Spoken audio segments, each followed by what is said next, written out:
यहां से चला जाए तो समाधान है, और अमुक व्यक्ति आ जाए तो समाधान है। दिस फुलिश, इसको जिज्ञासु बोलते हैं।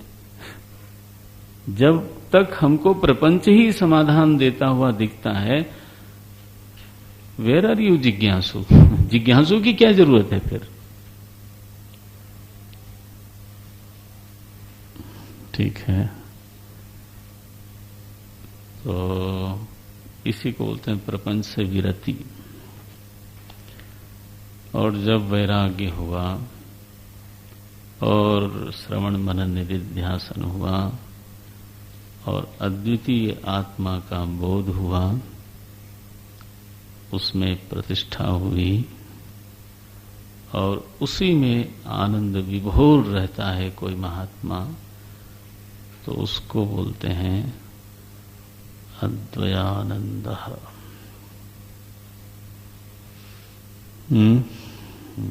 जो जिज्ञासु की सीढ़ी को पार करके अपने अद्वितीय स्वरूप आत्मा के आनंद में निरंतर निमज्जित है, निमग्न है,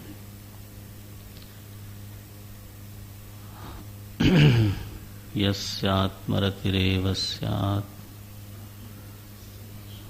आत्मतृप्तस्य मानवः आत्मन्येव च संतुष्टः तस्य कार्यम न विद्यते। एव शब्द है, वो ध्यान रखना।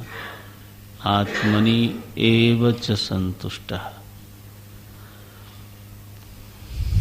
एव नहीं, कभी इधर भी कभी उधर भी, ये तो फिर हम लोगों की कहानी है। ये अपि सिद्धांत नहीं है, एव सिद्धांत है। यस्यात्मरतिरेव स्यात् आत्मनि एव च संतुष्टः। तो हमारे सद्गुरु कैसे हैं? सदानंद जी बोलते हैं, अर्थतोपि अद्वयानंदान न केवलम शब्दतः किंतु अर्थतः अपि। सुंदर श्लोक है। अर्थतोपि, अरे भाई, उनका आनंद उनके स्वरूप में ही सुरक्षित है, परम स्वाधीन है। हमारे आनंद पर ही उंगली रख के मुझको कोई गुलाम बनाता है है ना? मेरे सुख सुविधा के ऊपर उंगली रखी और मुझको नचाने लगा। जिसका आनंद उसके स्वरूप में ही सिद्ध है, एक तो वो अबाधित आनंद होगा, नित्य आनंद होगा, स्वाधीन आनंद होगा। इसलिए आप ग्रंथ में पढ़ेंगे, कभी कभी स्वामी जी लोगों के लिए लिखा जाता है सर्वतंत्र स्वतंत्र। ये शब्द आप पढ़ते होंगे कभी, सर्वतंत्र स्वतंत्र, किसी के तंत्र में नहीं आते। आदमी को शासन करने के लिए या तो लोभ देना पड़ता है या भय देना पड़ता है।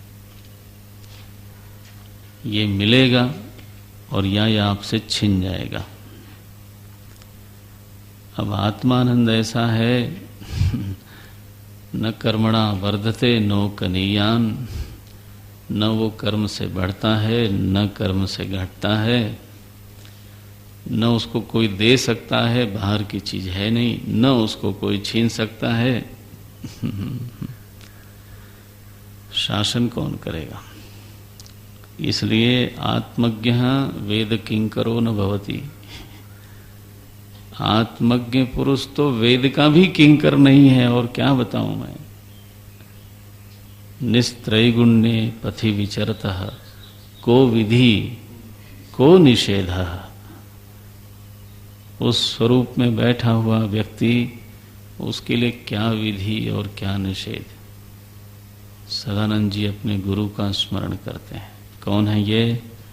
अर्थतोपि अद्वयानंदः।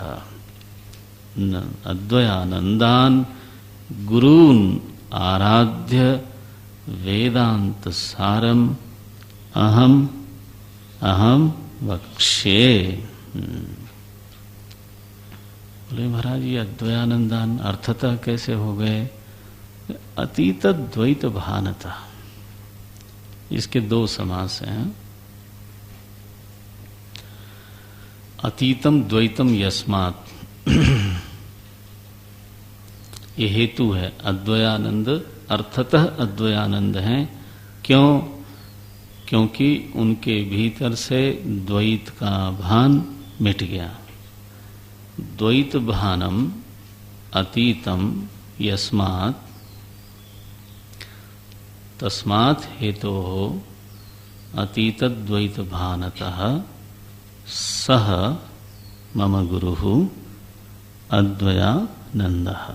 चूंकि उनके भीतर से द्वैत का भान मिट गया, इसलिए अर्थ से ही वो अद्वयानंद है। दूसरा समास क्या है? ये ज्यादा प्यारा है। बोले अतीतम द्वैतम यत्, यस्मात् नहीं, यत्। अतीतम द्वैतम यत् तद आत्मा प्रत्यगात्मा।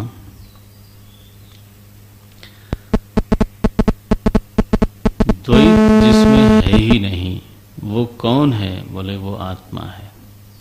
अतीतम द्वैतम यत् तत् प्रत्यगात्मा। तस्य प्रत्यगात्मनः भानम विद्यते यस्य। हाँ, उस प्रत्यगात्मा, अद्वितीय प्रत्यगात्मा का जिसको भान है, उसको बोलते हैं अतीत द्वैत भानम। हेतु हो तह प्रत्यय लग गया, तो हेतु के अर्थ में क्या बोलेंगे? भानतः। क्या अभिप्राय बना कि जिस आत्मा में द्वैत प्रपंच नहीं है, उस अद्वितीय आत्मा में, आत्मा का जिसको भान है और उस भान के कारण ही वो अद्वयानंद हो गया, उस अद्वयानंद गुरु को मैं प्रणाम करता हूं।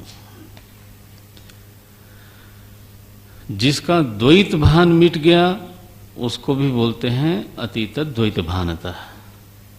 दोनों समासों का अंतर समझ में आया? एक क्या है, ध्यान रखो जरा, समझ लो इसको। अतीतम द्वैतम यस्मात्, हाँ, अतीतम द्वैत भानम यस्मात्, ऐसा कर लो। अतीतम द्वैत भानम यस्मात्, जिसके जीवन में द्वैत का भान नहीं है, बीत गया, इस कारण से वो अद्वयानंद हो गया। तो इस अर्थ में क्या है कि द्वैत का भान ही उसके जीवन से बीत गया। दूसरा समास क्या बोलता है कि भान है, भान बीत गया नहीं, बल्कि क्या है, भान है। किसका?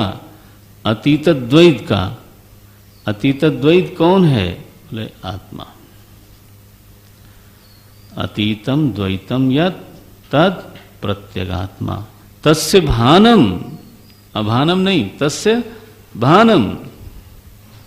दोनों समासों का अंतर है।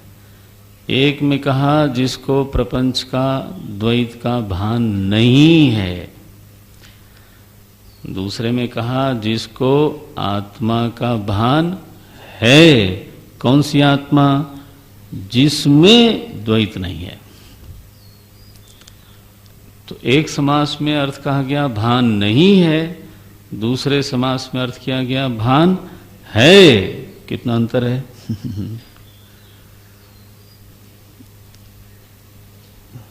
दूसरा समास ज्यादा अच्छा है।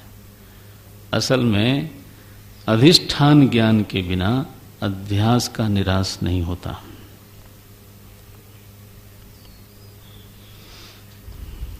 बिना रज्जु ज्ञान के सर्प का निराश नहीं हो सकता। आप तर्क से सर्प को मिथ्या सिद्ध कर दो, वो आदमी डरता रहेगा।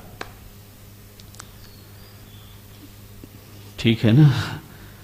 रज्जु ज्ञान होने से ही प्रतीयमान सर्प की निवृत्ति होती है। तो जब तक आत्मा का भान न हो तब तक प्रपंच का अभान कहां से होगा? इसलिए ऐसा बढ़िया समास शब्द रखा है यहां पर, दोनों अर्थ निकलते हैं। अतीतम द्वैत भानम यस्मात्, दूसरा है अतीतम द्वैतम यत् तत्प्रत्यगात्मा तस्य भानम, अतीत द्वैत भानम तस्मात् हेतो हो, तो अतीत द्वैत भानतः, ऐसा अर्थ बना। बढ़िया।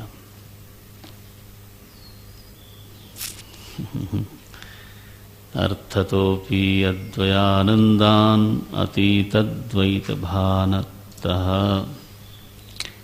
गुरून् आराध्य। उस अद्वयानंद में मैं अपने आप को मिला देता हूं, तो मैं कौन हुआ? अद्वयानंद। देखते हो ये कैसा बना? ये स्तुति भी अपने स्वरूप में जाने की ही स्तुति है। अद्वयानंद, असल में प्रणाम का सबसे मुख्य प्रयोजन यही है कि आप अपने से उच्च में मिल जाओ, उच्चता को प्राप्त कर लो।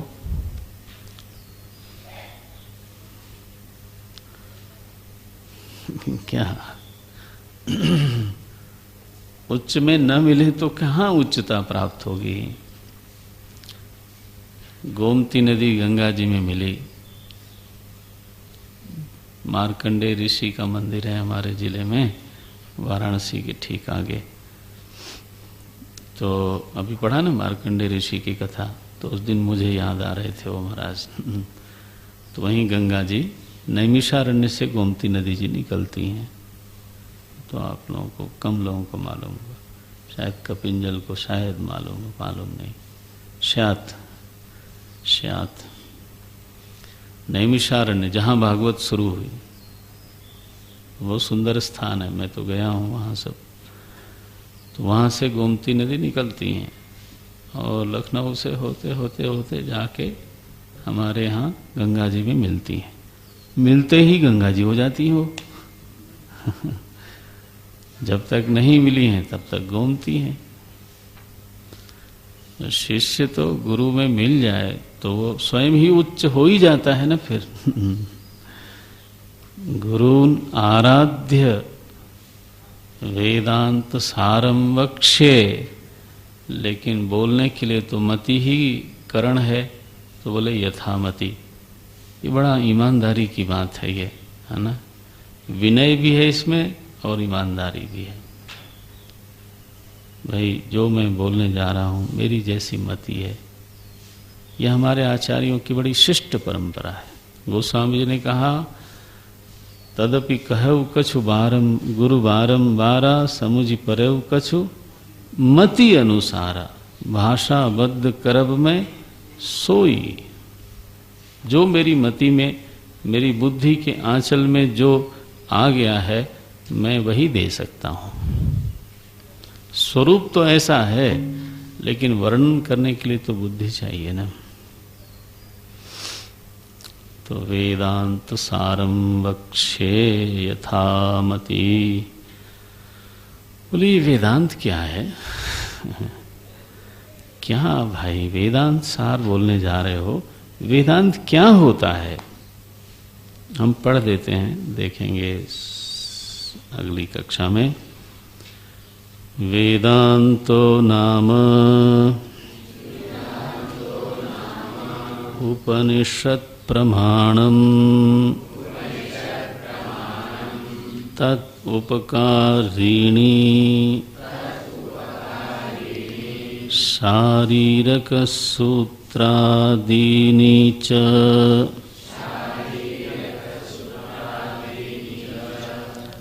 अस्य वेदान्तप्रकरणत्वात्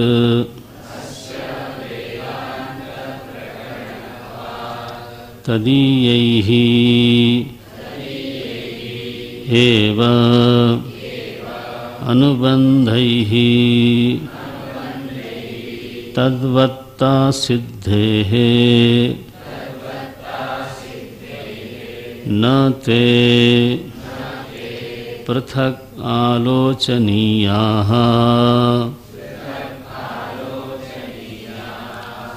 इति। ओम।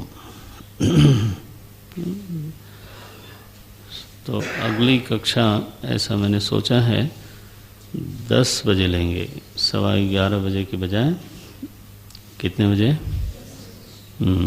10 बजे से मानो 11:15 तक हमारी इनिंग पूरी। इसके बाद आप लोग बैटिंग बॉलिंग।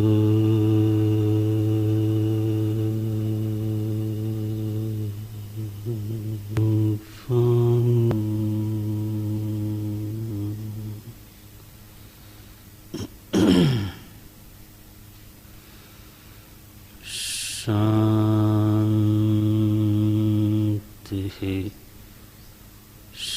शांति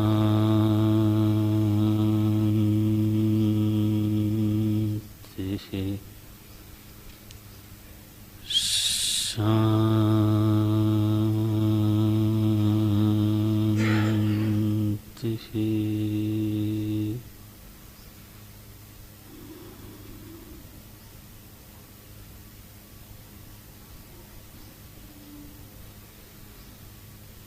अखंडं सच्चिदानंदं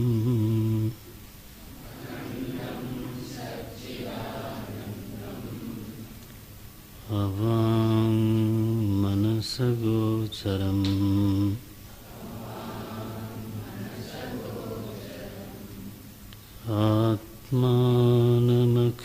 आत्मानमखिलाधारम्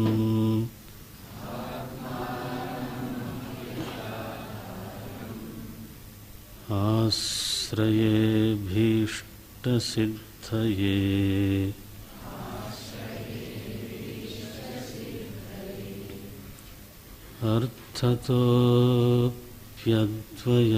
अर्थतोऽप्यद्वयानन्दान्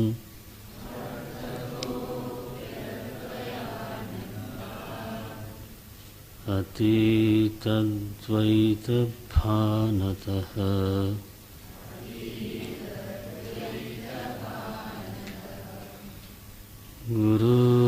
गुरूनाराध्य वेदान्त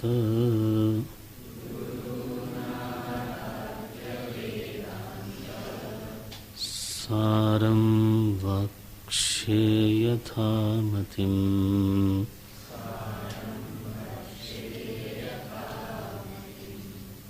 सारं वक्ष्ये यथामतिम्।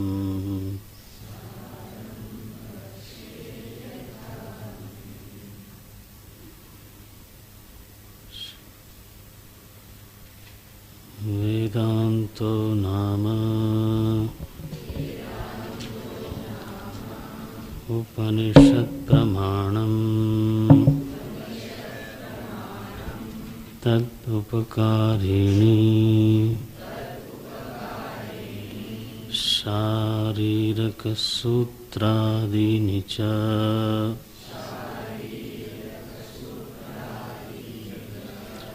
अस्य वेदान्तप्रकरणत्वात्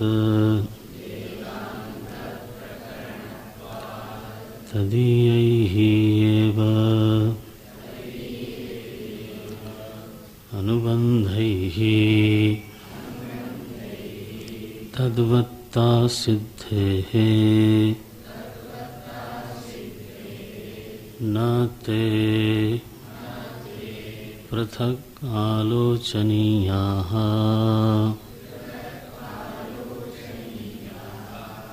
वेदान्तो नामोपनिषत्प्रमाणम्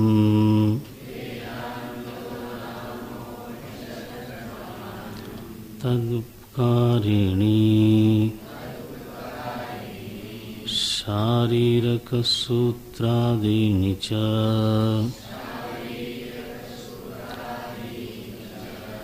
अस्य वेदान्तप्रकरणत्वात्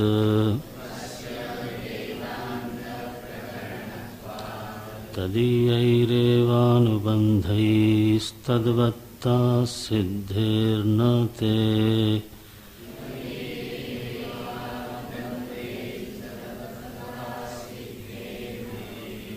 पृथगालोचनीयाः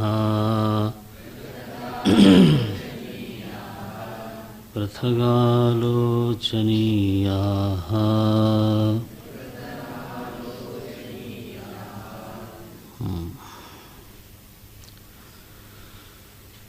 ओम नारायण नारायण। इसमें मंगलाचरण में जब उन्होंने प्रतिज्ञा की वेदांत सारम वक्षे, तो स्वाभाविक प्रश्न ये आया कि वेदांत क्या चीज है। तो स्वयं ही आचार्य इसका उत्तर देते हैं, वेदांतो नाम। ये नाम शब्द हमारे शास्त्रों में आता है जब किसी की परिभाषा करनी हो, तब उसको बोलते हैं नाम। नाम माने कि अब मैं वेदांत की परिभाषा करता हूँ। वेदांत कहते किसको हैं? जैसे भेदो नाम विशेषः, भेद की परिभाषा क्या है? विशेष है ना। तो नाम शब्द का प्रयोग जब वाक्य में होता है तो प्राय उसका अर्थ होता है कि उसकी परिभाषा की जा रही है। सो वेदांतो नाम, वेदांत उसको कहते हैं। वेदांत की परिभाषा बताने जा रहे हैं। क्या है वो? बोले उपनिषद प्रमाणम। तो मुख्य है वेदांतो नाम उपनिषद। वेदांत किसको कहते हैं? बोले उपनिषद को कहते हैं। तो उपनिषद आपने एक तो पूरा पढ़ लिया और दूसरा आधा तक पहुंच गए, मेरे ख्याल से आधे से ज़्यादा, है ना, है ना। तो उपनिषद से अब थोड़ा परिचय आपका वैसे ही हो गया है। सद धातु है इसमें, आपने पढ़ा होगा। सदलृ धातु है, सदलृ। इस धातु से ये शब्द बनता है। उपनि सदलृ धातु में शत बचता है और क्विक प्रत्यय बन करके धातु का शब्द बन गया। ये शब्द का निर्माण कैसे हुआ ये आपको जानना ही है। सदलृ धातु है। पाणिनि महर्षि ने इसके 3 अर्थ किए, गति, अवसाद, विसरण। क्या क्या? गति, अवसाद और विसरण।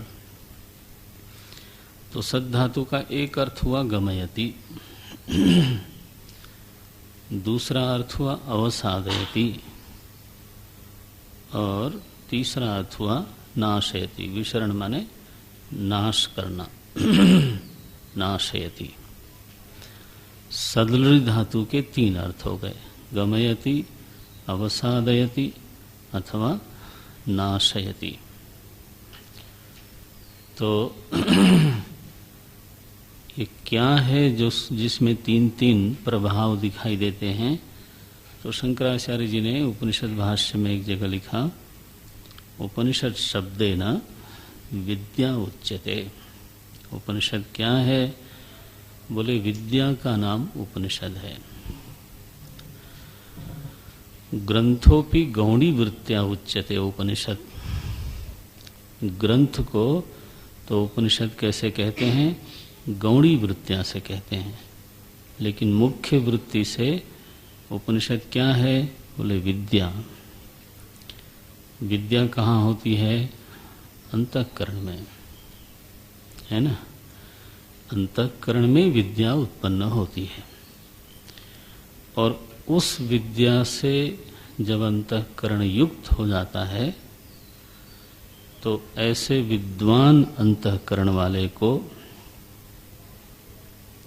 है ना, उस महापुरुष को जिसके अंतःकरण में उपनिषद विद्या उत्पन्न हो गई, वह महापुरुष ब्रह्म तक पहुंच जाता है। यह विद्या ही उस महापुरुष को गमयति। गमयति कहाँ? ब्रह्म प्रति।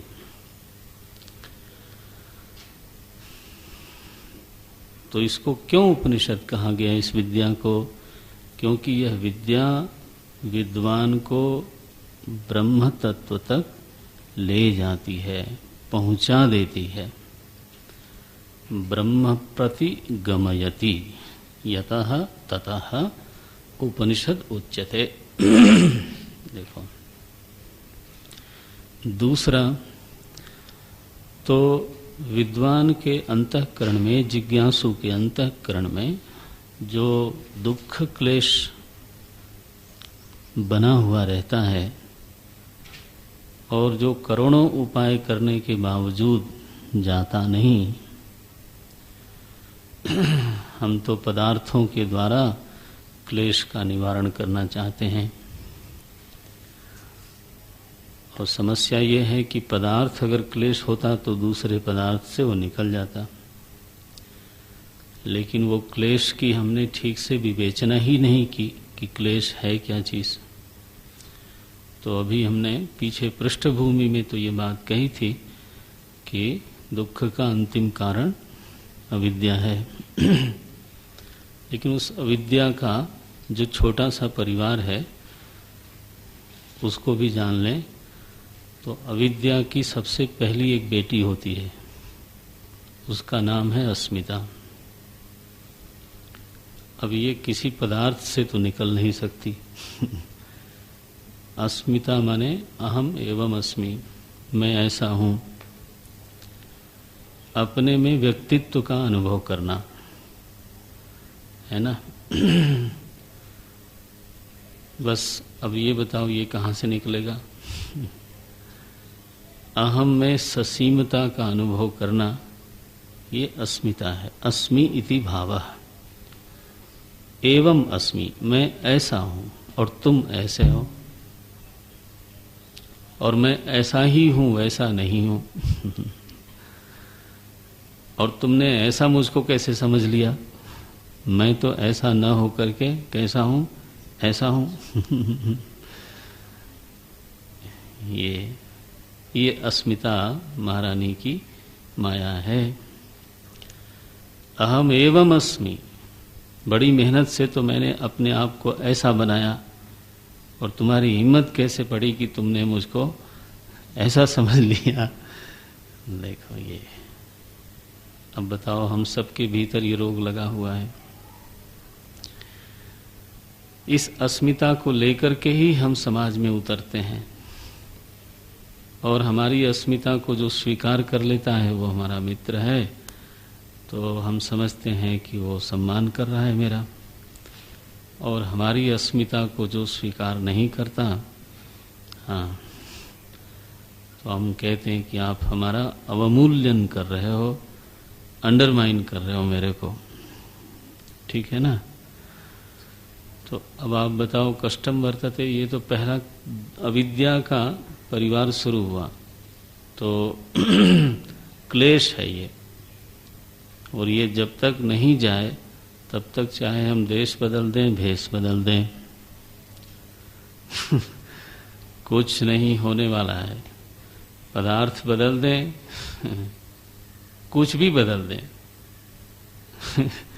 गुरुदेव कहते थे, पता नहीं कितनी बार देश बदला, प्रांत बदला, राष्ट्रगान बदला, संविधान बदला, झंडा बदला। बोले वेदांत ये कहता है, my dear boy, you change,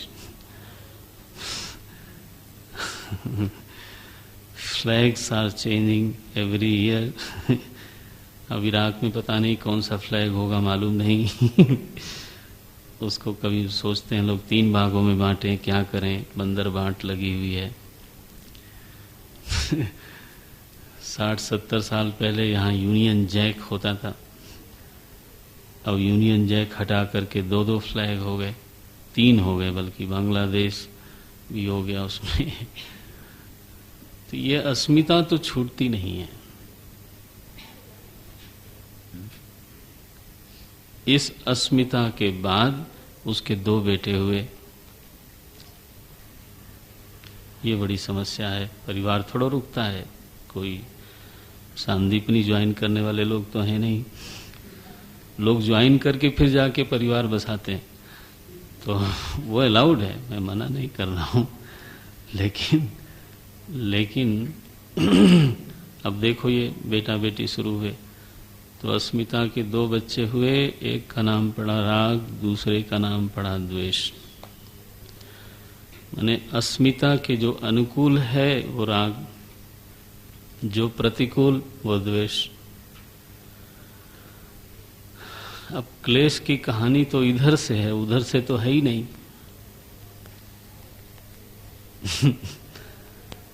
और इस राग द्वेष के प्रेरणा से फिर कर्म होता है। रागास्पद को प्राप्त करना चाहते हैं, द्वेषास्पद को दूर करना चाहते हैं। तो प्रवृत्ति निवृत्ति 2 तरह के कर्म हुए, और उस कर्म का फिर फल आना है। और उस फल को भोगने के लिए आपको शरीर चाहिए। मजा आ गया, अब तो आ गया ना मजा।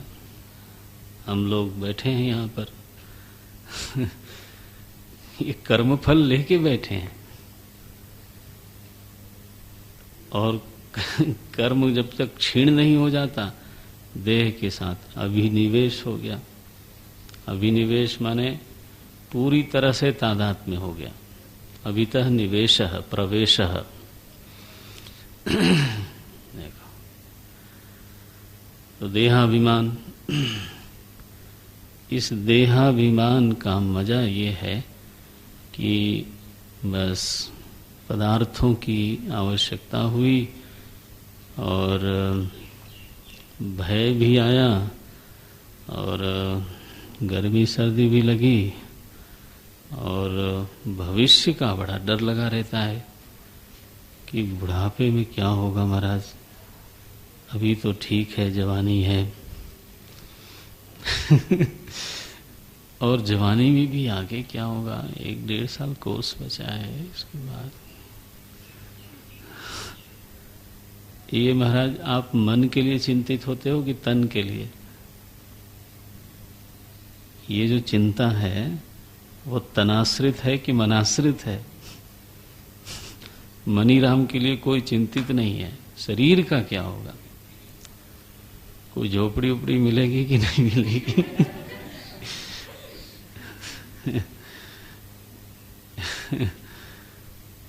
देखा, ये है क्लेश का आधार। ये है, हम क्लेश का आधार उधर समझते हैं, निवारण भी फिर उधर ही करते हैं। कुछ फायदा भी हो जाता है, लेकिन निवारण कुछ नहीं होता।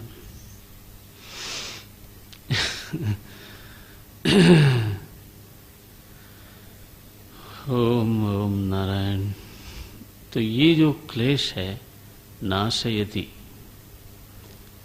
जो उपनिषद विद्या का धनी है, उपनिषद विद्या का विद्वान है,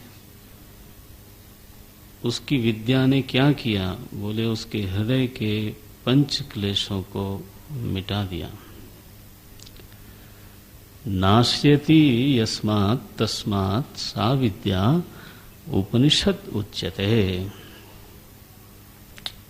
बना, चूंकि यह विद्या अपने विद्वान के क्लेश का नाश करती है, इसलिए इसको क्या बोलते हैं? उपनिषद बोलते हैं। उस विद्या को ही उपनिषद बोलते हैं। और जिसके हृदय में पूरी तरह से नाश नहीं भी हुआ, मान लो क्लेश, तो अवसादयति, एटलीस्ट क्लेश शिथिल हो जाते हैं। क्लेश में जो पहले जैसी तीव्रता चुभन होती है, वो पहले जैसी चुभन नहीं रहती। जो गंभीर साधक है, लगन से साधना करने वाला है, हैं?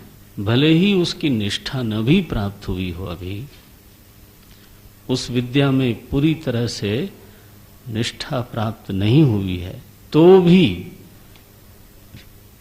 अवसादयति, अवसादयति माने उसको शिथिल कर देता है। क्लेश में जो चुभन थी वो कम हो गई। सदलृ, तीन धातु, तीन अर्थ हैं इस धातु के। गमयति ब्रह्म प्रति, नाशयति क्लेशान, अवसादयति क्लेशान। बना ना? तो उपनिषद शब्देन विद्या उच्यते। उपनिषद का अर्थ तो होता है विद्या, लेकिन फिर विद्या ही क्यों नहीं कहा गया? उपनिषद क्यों कहा गया? विद्या ही कह देते तो क्या बुराई थी? तो बोले नहीं, ये खास विद्या है, यह वह विद्या है जो ब्रह्म तक पहुंचा देती है और क्लेशों को नाश कर देती है, या फिर क्लेशों को शिथिल कर देती है। बोले महाराज तो ये विद्या प्राप्त कैसे होती है? उपनी, ये दो उपसर्ग लगा दिए। उप समीप, नी माने नितराम, निश्चय पूर्वक और पूरी तरह से। तो उसका अर्थ है कि जो कोई जिज्ञासु साधक पूरी तरह से, पूरी लगन से, पूरे मनोयोग से, अपने समूचे अंतःकरण से जो कोई विद्यार्थी जिज्ञासु इस विद्या के नजदीक जाता है, उसी जिज्ञासु के क्लेश का ये नाश करती है। आधे अधूरे मन से जो इस विद्या के पास जावेगा तो कैसे नाश करेगी? सो नितराम, नी धातु निश्चय और नितराम, पूरी तरह से, सर्वतो भाव से। क्या उसका अभिप्राय है सर्वतो भाव का? भगवान बुद्ध की अमर वाणी है ये, कार्यम वा साधयामि, देहम वा पातयामि। बस, या तो कार्य सिद्ध होगा या तो देह जाएगा, बीच की कोई बात नहीं है। उपनिषद का ऋषि बोलता है, आत्मा को जानो और बाकी जो बातें हैं वो सब बेकार की उठापटक हैं। अन्या वाचो विमुंचथ। कितनी बड़ी बात है। उपनिषद का ऋषि कितना क्लियर है अपने दिमाग में। कैसा बोलता है वो?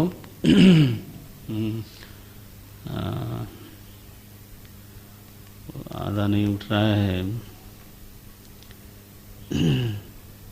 अन्य वाचो विमुंचथ। कोई यहाँ मदद करने के लिए है भी नहीं।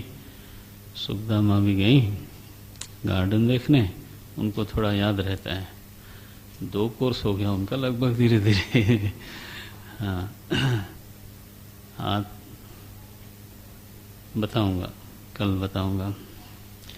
अन्य वाचो विमुंचथ। आचार्य का ये भी एक कर्तव्य है कि वो गलत कोटेशन न करे और गलत न बोले, क्योंकि फिर वही शिष्य लोग आगे ले जाके प्रचार कर देते हैं।